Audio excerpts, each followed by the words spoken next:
Both drugs and devices need to be safe and effective, but they don't get there the same way. One mistake combination product teams make is assuming that drug and device quality are basically the same thing with just differing terminology. They're not. In this episode, I wanted to go over 5 of the areas that drugs and devices measure and think about quality differently. Welcome back to Let's ComBinate.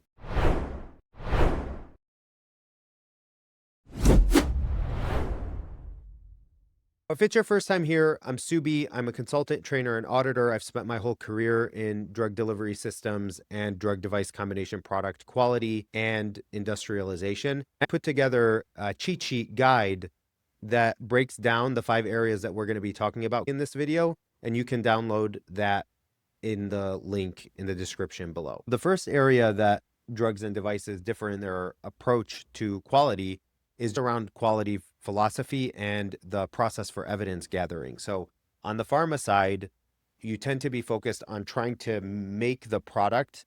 What you're trying to accomplish is, can you consistently make the thing that we proved hits its clinical target? And so there's an elaborate clinical process where you're trying to confirm that the drug product has its intended effect. And once you've done that, your goal from a quality perspective is, can you consistently make the thing that hits that target? You define critical quality attributes, and drug quality is often demonstrated through understanding your product and understanding your process. So you develop specifications and analytical methods, stability, process validation, and batch release, because you're trying to remake the thing that met the clinical target. So it's proven, you just need to make it. Device quality is often demonstrated through design robustness and an alignment to the intended use and intended performance.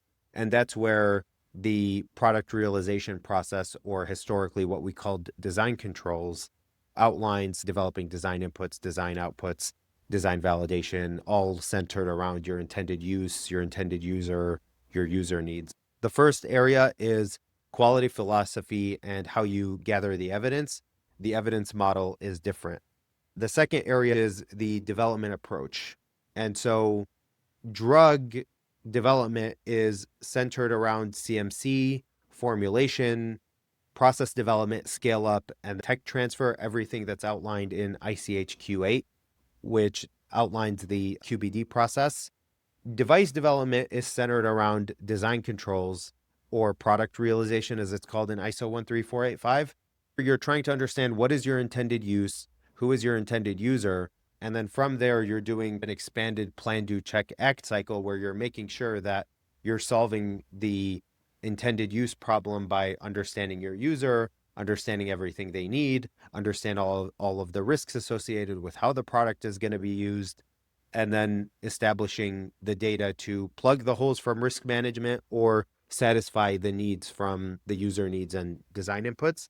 As you move through the development cycle on the device side, you're doing user needs, design inputs, design outputs, design freeze and locking down your design, and then you're moving into design validation, process validation, and the overall design transfer of the product.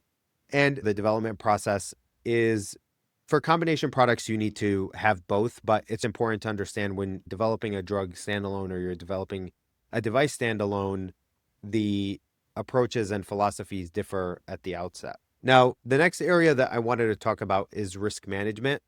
Drug teams often start with product risk or process risk, and they'll use the ICH Q9 methodology to get to the point where they're accepting risk, whereas device teams start with a hazard and then build through how a device can fail, whether we're talking about use-related failure or process-related failure or design-related failure, and the emphasis is on risk control.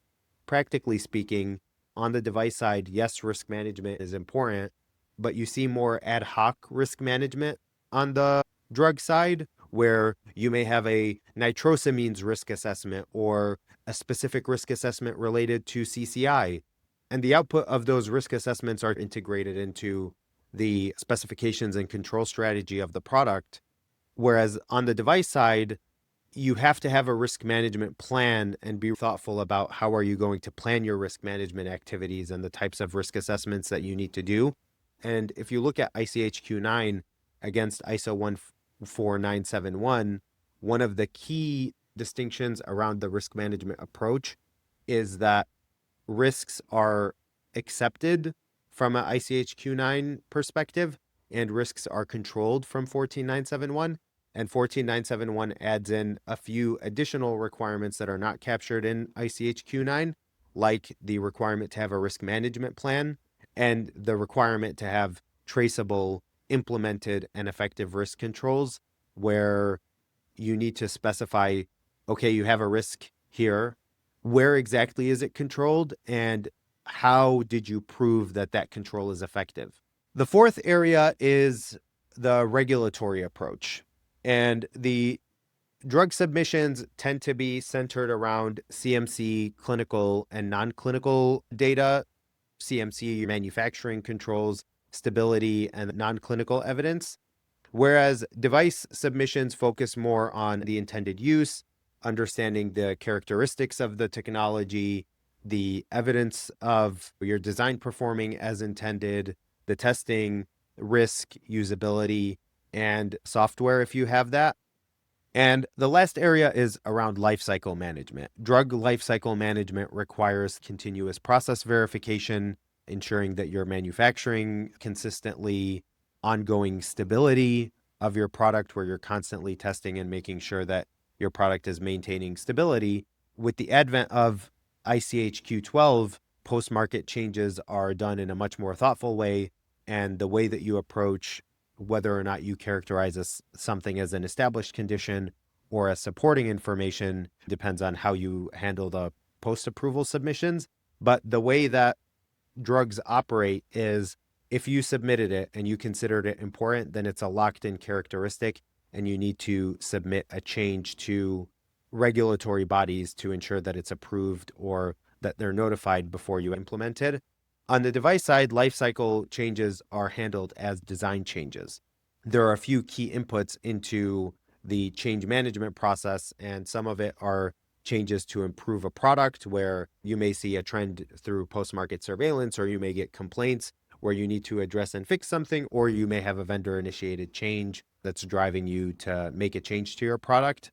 But part of the device process is making sure you're considering the post-market surveillance as well as the ongoing risk management of the product.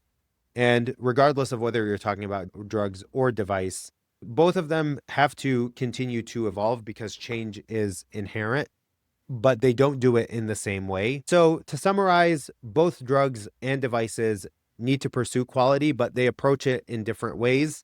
And the goal is not to try and force one system onto the other, but rather to try and understand the difference early enough so that you can map out the interfaces and interactions and intentionally integrate across development, manufacturing, your regulatory strategy, and the overall lifecycle management of your product. And like I said in the beginning of the video, I did put together a cheat sheet that you can download using the link in the description below. And I will see you in the next episode.